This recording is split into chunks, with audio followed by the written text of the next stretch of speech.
దేవుడు లోకమును ఎంతో ప్రేమించెను, కాగా ఆయన తన అద్వితీయ కుమారునిగా పుట్టినవాని యందు విశ్వాసముంచు ప్రతివాడును నశింపక నిత్యజీవము పొందునట్లు ఆయనను అనుగ్రహించెను.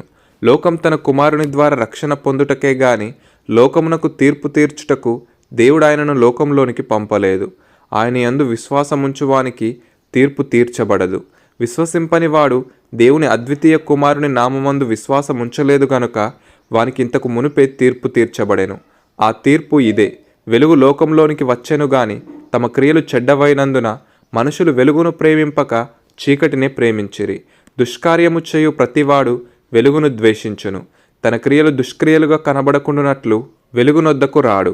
సత్యవర్తనుడైతే తన క్రియలు దేవుని మూలముగా చేయబడి ఉన్నవని ప్రత్యక్షపరచబడినట్లు వెలుగునొద్దకు వచ్చును. ప్రియులారా, దేవుడు లోకమును ఎంతో ప్రేమించెను అంటే నిన్ను, నన్ను, ఈ లోకంలో ఉన్న ప్రతి ఒక్కరిని ప్రేమించెను.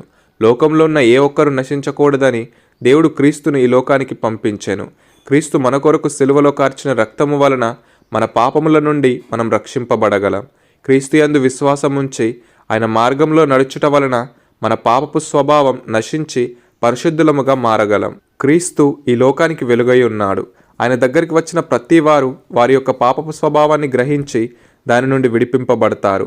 పాపము ఈ లోకంలో నెమ్మది లేకుండా చేస్తుంది, కానీ క్రీస్తుతో సహవాసం పరిశుద్ధంగా జీవించేలా, ఆనందంగా జీవించేలా చేస్తుంది. అందుకే క్రీస్తు తీర్పు తీర్చుటకు రాలేదని రక్షించుటకి వచ్చాడని గ్రహించి ఆయన రక్షణ మార్గంలో నడిచేవారమై ఉందాం. ప్రార్థన. పరలోకమందున్న మా తండ్రి, మేము రక్షింపబడాలని క్రీస్తును ఈ లోకానికి పంపినందుకు నీకు స్తోత్రం. మేము వెలుగువైన నీ దగ్గరికి వచ్చి మా పాపపు స్వభావాన్ని పోగొట్టుకొని పరిశుద్ధంగా జీవించేలా మాకు సహాయం చేయండి. క్రీస్తు అందరినీ రక్షించుటకే ఈ లోకానికి వచ్చాడని ఈ లోకంలో ఉన్న వారందరూ తెలుసుకునేలా చేయండి. పాపంలో ఉండి నెమ్మది లేని వారు నీ దగ్గరకు వచ్చి నీ నీతి మార్గంలో సంతోషంగా జీవించేలా వారి మీద నీ కృప కుమ్మరించమని యేసుక్రీస్తు నామంలో అడిగి వేడుకుంటున్నాం తండ్రి. ఆమెన్. కంటత వాక్యం. దుష్కార్యము చేయు ప్రతివాడు వెలుగును ద్వేషించును, తన క్రియలు దుష్క్రియలుగా కనబడకుండునట్లు వెలుగునొద్దకు రాడు.